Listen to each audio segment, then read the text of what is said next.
గణపతి వినాయకుడు కృతయుగము, త్రేతాయుగం, ద్వాపరయుగం, కలియుగం 4 యుగాలైందే గణేష ప్రతిష్ఠ చేసి.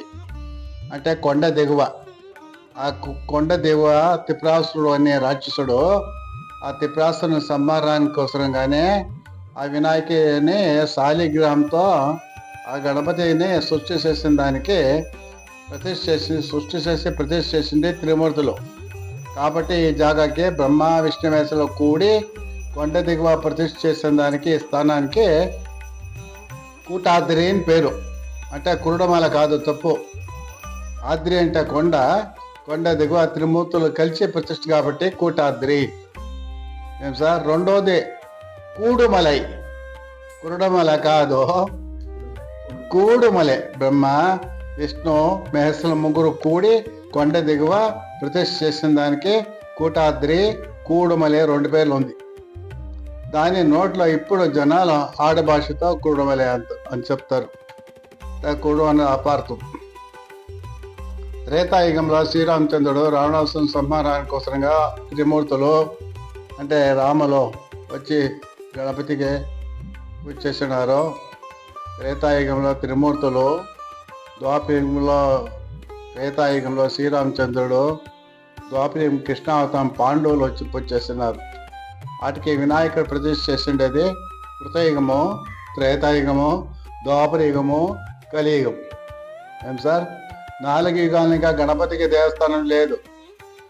అంటే వినాయక స్వామి ప్రతి ఒక్క యుగములోనూ స్వామి కొండ దిగువ బయలులో ఉండంట. స్వామి అంటే బయలులో ఉన్నప్పుడు ఆ వినాయక స్వామికి వర్షం పడితే అంటే స్వామి వేసి వర్షం పడతా ఉంది అని చెప్పి, అంటే ఎండ స్వామి మీద పడకుండా చుట్టూ ఎండ పడతా ఉన్నప్పుడు మన కలియుగం పుట్టినాక ప్రజలు వినాయకుని చూసి వీళ్ళందరూ పోయి దేవస్థానం కట్టేకి ఎవరికి చెప్పినారంటే విజయనగర ఆస్థాన కృష్ణదేవరాయలు. అప్పుడు కలియుగంలో కృష్ణదేవరాయలు వచ్చి వినాయకుని చూసి హోమాల యాగాలు చేసి కలియుగంలో దేవస్థానం కట్టి, అట్లా దేవస్థానం కట్టిండేది 650 ఏళ్ళు. వినాయక స్వామి ప్రతిష్ఠ చేసిండేది 4 యుగాలు. కాబట్టి ఆ వినాయక శాలిగ్రామ శిల. కాబట్టి బ్రహ్మ విష్ణు మహేశ్వరులు ముగ్గురు కూడి కలిసి ప్రతిష్ఠ చేసిన దానికి కూటాద్రి అంటే కూడుమలై అని పేరు ఇస్తానానికి. అదే జనాలు ఆడభాషతో కూడుమలై అయిపోయి. ఇక్కడ స్వామివారు సుమారు 4 యుగాల నుంచి వెలిసి ఉన్నారన్నమాట.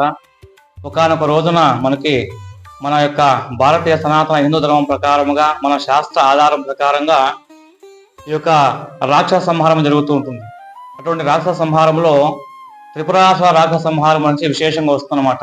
అందులో సాక్షాత్తు పరమేశ్వరుడే ఆ యొక్క త్రిపురాసుర సంహారం కోసము ఆయన ప్రయత్నం చేసినప్పుడు మొట్టమొదటిగా ఆయన విఘ్నం జరుగుతుంది. ఆ విఘ్నం జరిగినప్పుడు ఎంత గొప్ప తండ్రి అయినా కూడాను విఘ్నేశ్వరుణ్ణి లోకమంతా పూజించాలని చెప్పేసింది, అందరికీ ఇది ఆదర్శంగా ఉండాలని చెప్పేసింది. ఆ పరమేశ్వరుడే విఘ్నేశ్వరుణ్ణి ప్రతిష్ఠించి ఆ విఘ్నేశ్వరుని పూజిస్తాడనమాట.